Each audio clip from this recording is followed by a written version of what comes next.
Elden Ring has been out for a while now, but the hype train just keeps on going. And best believe we're down for the ride. While the PC version has its fair share of hiccups and wonderful surprises, it's the only way non-console owners can get a taste of the carnage. And FromSoft's unofficial test of willpower.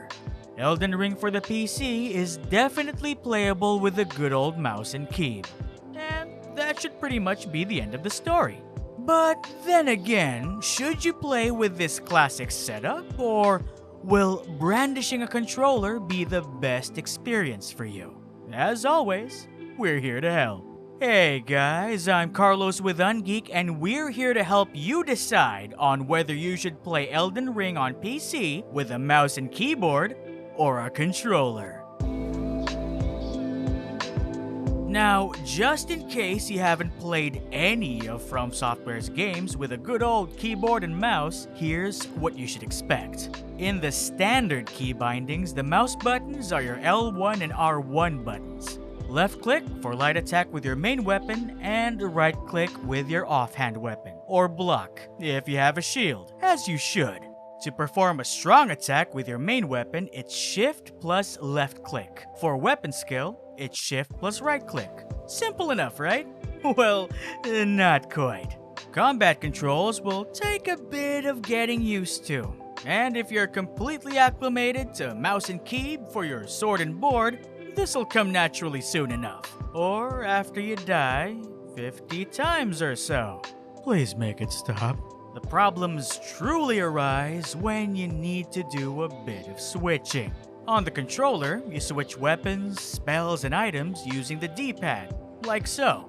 As for the mouse and key, well, the default key bindings for the D-pad are, you guessed it, the arrow keys.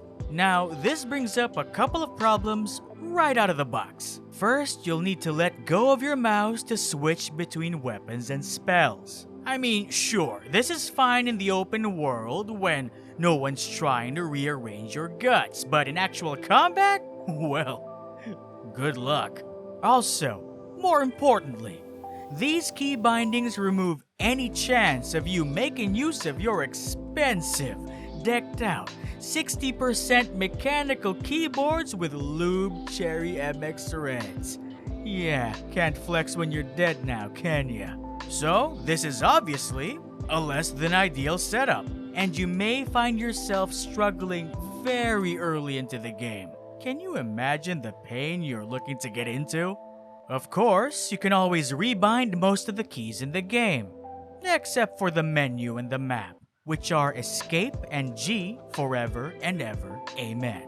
Instead of using the arrow keys for the D-pad controls, you can switch them to 1, 2, 3, and 4, and play the game like you would your go-to FPS. Still a bit clunky for people with slow fingers, but more manageable for those who are experts at pulling off consecutive bursts in Genshin Impact. Oh, look at me and my 36 stars in Spiral Abyss. Yeah, I can do that someday.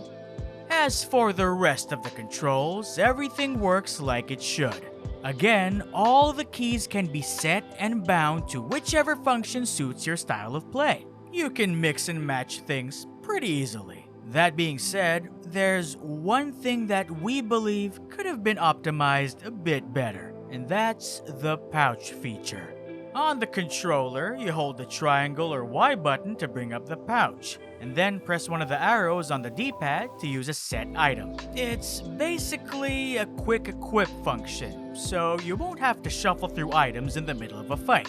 For the keyboard, the default binding is E, and in our experience, this felt a teensy bit out of place. So it's press E, then numbers 1 to 4, depending on what you need. And this totally works, if you like standing still while getting your teeth kicked in. I mean, even non-players know, from all the memes and online clips, that FromSoft's games focus heavily on constant motion, rolling, parrying, blocking, the works. With the unpredictable nature of enemy attack patterns, a split second could mean certain death. Another thing that could be improved involves the on-screen prompts. On the PC, you need to manually select the device for on-screen prompts as the game doesn't shift automatically. This means that if you need to switch to keyboard and mouse, you'll need to go to the settings menu so that the prompts you see in-game don't show Xbox buttons. While this is fairly minor, it's still something worth noting. Now, we're not here to discourage you. The sweatiest of sweaty pro gamers can definitely make this work. But in our experience, and likely from a casual's point of view, no matter which key bindings you manage to Tetris together, there are still things that the Elden Ring mouse and keyboard controls can't do as intuitively. So should you play Elden Ring on PC with a keyboard and mouse or with a controller? Well, if you ask us, you could soldier on and get used to dual wielding the good old mouse and keyboard just like the good old days. Consider it more of a challenge. But you should definitely use a controller if you want that smoother, more intuitive, and personally, more enjoyable gameplay experience. Thankfully, Elden Ring on PC supports a wide range of controllers, from the latest Xbox controllers to the sweet, expensive DualSense. Though, do take note that if you use a PlayStation controller, you'll still see Xbox button prompts. No biggie, just memorize the layout and you'll be fine. So, are you still looking to go mouse and key, or have we convinced you to go full-on controller for the next 80 hours? Do you have any other good options in mind? Well, just make sure to let us know down in the comments. Again, guys, I am Carlos, and until next time, stay maidenless.